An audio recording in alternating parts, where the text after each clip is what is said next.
여러분 안녕하세요. 오늘 우리가 함께 파헤쳐볼 내용은요. 정말이지 흥미롭고도 깊은 모순, 그러니까 엄청난 역설을 품고 있는 한 인물의 마지막 순잔에 대한 이야기입니다.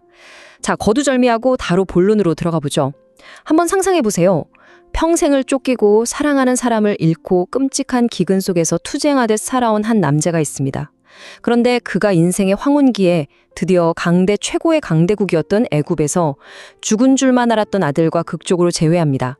게다가 완벽한 평안과 어마어마한 물질적 풍요까지 누리게 되죠. 세상 기준으로 보면 이보다 더 완벽한 해피엔딩이 있을까요? 그런데 진짜 미스터리는 여기서 시작됩니다. 이 남자는 죽음이 코앞에 다가오자 그토록 완벽하고 편안한 애굽을 어떻게든 필사적으로 떠나고 싶어합니다. 도대체 왜 그랬을까요?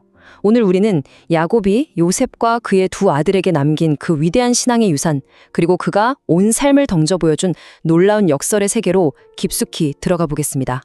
먼저 첫 번째 파트, 야곱이 애굽에서 보낸 17년의 시간입니다. 야곱이 요셉을 노예로 잃어버리고 얼마나 피눈물 나는 세월을 보냈습니까? 마치 그 고통을 보상받기라도 하듯 야곱은 생애 마지막 17년을 애굽에서 아주 평안하게 보냅니다. 그런데 당시 시대적 상황을 한번 비교해 볼 필요가 있어요. 바깥 세상은 어땠을까요? 전 세계적인 정말 끔찍한 흉년이 들어서 사람들이 생존을 위해 자기의 모든 것을 내다 팔며 발버둥치고 있었습니다. 그런데 놀랍게도 이스라엘 백성들은 고센 땅에서 오히려 폭발적으로 생육하고 번성했다는 거죠. 상황이 태평성대일 때가 아니라 가장 끔찍한 고통과 기근 한가운데 있을 때 하나님께서 당신의 백성을 얼마나 기가 막히게 돌보시는지 보여주는 대목입니다. 하나님의 신실하심이 세상의 거대한 위기를 완벽하게 압도해버린 거죠. 자, 이어서 두 번째 파트, 가나안을 향한 야곱의 마지막 맹세입니다. 시간이 흘러 야곱의 나이가 무려 147세가 됩니다. 자신의 죽음이 임박했다는 걸 직감한 야곱은 요셉을 다급하게 부릅니다. 그리고 아주 이례적이고 간곡한 부탁을 하죠. 나를 애굽에 장사하지 마라. 여러분, 가만히 생각해보면 여기서 엄청난 텐션이 생깁니다. 당시 요셉이 누구였죠? 애굽 서열 2위, 무소부리의 권력자였습니다. 마음만 먹으면 자기 아버지를 위해 애굽에서 가장 화려하고 거대한 피라미드급 무덤을 만들어줄 능력이 차고 넘쳤어요. 그런데 야곱은 단호합니다. 애굽에서 누린 그 화려함과 편안함에 제발 마음을 빼앗기지 말라는 겁니다. 자신의 뼈를 반드시 기필코 약속의 땅 가나안으로 가져가 달라고 요구하는 거죠. 게다가 야곱은 요셉에게 그냥 알았지? 약속해 하고 끝내지 않았어요. 자신의 허벅지 아래에 손을 넣고 목숨을 건 맹세를 시킵니다. 이때 야곱이 쓴 아주 중요한 표현이 바로 인애와 성실함인데요. 이게 핵심입니다. 이건 단순하게 아들로서의 도리나 효심을 강요하는 게 아니에요. 인애와 성실함은 원래 하나님께서 우리 인간에게 베푸시는 무한한 은혜와 변함없는 사랑을 뜻하는 단어거든요. 다시 말해 야곱은 요셉에게 단순한 인간의 마음이 아니라 하나님의 마음으로 하나님께서 계획하신 그대로 내 장례를 치러달라고 아주 무겁게 맹세를 시킨 겁니다. 세 번째 섹션, 죽음 앞에서도 꺾이지 않았던 침상머리에서의 경배입니다. 요셉이 아버지의 말씀대로 반드시 그렇게 하겠다고 굳게 맹세하죠. 바로 이 순간 이 이야기에 엄청난 감정적 클라이맥스가 터집니다. 신약 성경 히브리서 11장 21절을 한번 볼까요? 구약 창세기에서는 야곱이 침상 머리에서 경배했다고 나오는데 히브리서에서는 지팡이 끝에 의지해서 하나님을 경배했다고 기록하고 있어요. 흥미롭지 않나요? 사실 고대 히브리어 성경에는 모음 없이 자음만 있었기 때문에 침상과 지팡이가 똑같은 자음으로 쓰여서 생긴 언어적 차이입니다. 하지만 단어가 침상이든 지팡이든 그게 뭐가 중요하겠습니까? 진짜 중요한 건 숨이 헐떡거리는 죽음의 문턱에서도 기어코 일어나 하나님을 예배하는 이 노인의 경이로운 믿음의 태도 그 자체입니다. 그리고 바로 이 장면이 오늘 우리가 살펴보는 내용 전체를 관통하는 가장 위대한 메시지를 던져줍니다. 사실 가나안 땅에 하나님의 나라가 세워질 거라는 약속, 야곱이 살아있을 때는 단 1%도 실현되지 않았어요. 완전히 남의 땅이었습니다. 하지만 야곱은 요셉의 맹세 하나 딱 듣고는 마치 그 약속이 이미 내 눈앞에 100% 이루어진 완벽한 현실인 것처럼 하나님을 소리 높여 찬양합니다. 약속이 이루어지기도 전에 이미 이루어진 줄로 확신하고 온전한 예배를 드리는 것. 네, 이것이 바로 성경이 말하는 진짜 믿음의 클래스인 거죠. 네 번째 파트, 엘샤다이와 두 아들. 본격적으로 신앙의 유산을 전수하는 장면입니다. 그렇게 경배를 드리고 시간이 조금 흐른 뒤 야곱의 기력이 눈에 띄게 뚝뚝 떨어집니다. 임종이 다가왔다는 소식에 요셉이 자기의 두 아들 므낫세와 에브라임을 데리고 급히 달려오죠. 그러자 야곱이 정말 남은 젖먹던 힘까지 싹 다 쥐어짜내서 침상에 간신히 앉습니다. 그리고 그의 입술에서 튀어나온 이름이 바로 엘샤다이, 전능하신 하나님입니다. 야곱에게 엘샤다이는 그냥 흔한 호칭이 아니에요.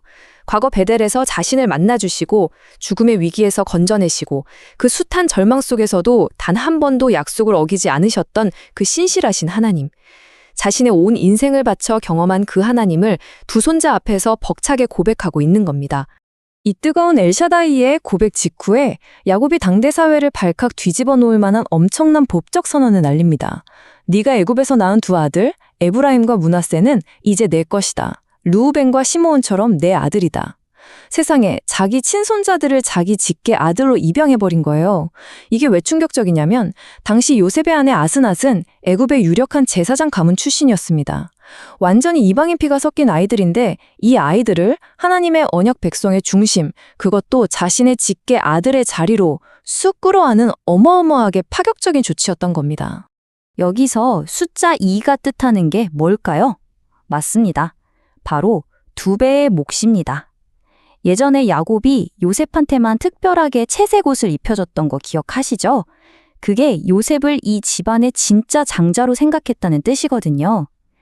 이제 야곱은 에브라임과 므낫세를 각각 자신의 아들로 동등하게 삼아버림으로써 훗날 이스라엘 12지파가 땅을 분배받을 때 요셉의 가문이 두 지파의 몫, 즉 두 배의 몫을 차지하게 만든 겁니다.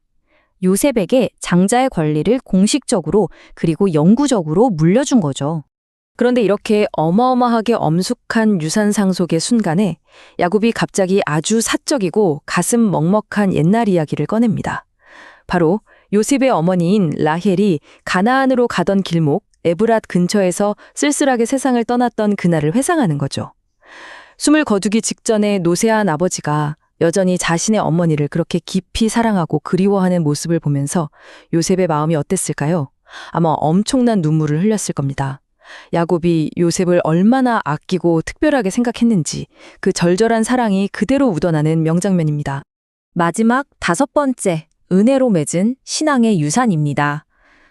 자, 이제 이 기막힌 입양 사건에 담긴 눈부신 신학적 의미를 한번 정리해 볼게요. 아브라함, 이삭, 야곱으로 이어져 온 이 뼈대 있는 언약의 가문을 보세요. 그런데 이 철저한 전통의 족보에 애굽인 어머니에게서 태어난 혼혈이자 이방 혈통인 에브라임과 므낫세가 당당하게 이름을 올렸습니다. 이게 우리에게 주는 진짜 레슨이 뭘까요? 하나님의 백성이 되고 그 위대한 유업을 이어받는 것은 내가 가진 혈통이 뛰어나서나 인간적인 노력을 많이 해서 자격을 얻는 게 절대 아니라는 겁니다. 철저하게 100% 하나님의 무조건적인 선택과 놀라운 은혜로만 가능하다는 것. 이 파격적인 입양이 그걸 온 세상에 증명하고 있는 거죠. 이제 오늘 살펴본 전체 내용을 갈무리하면서 야곱이 궁극적으로 어떤 선택을 내렸는지 확인해 보겠습니다.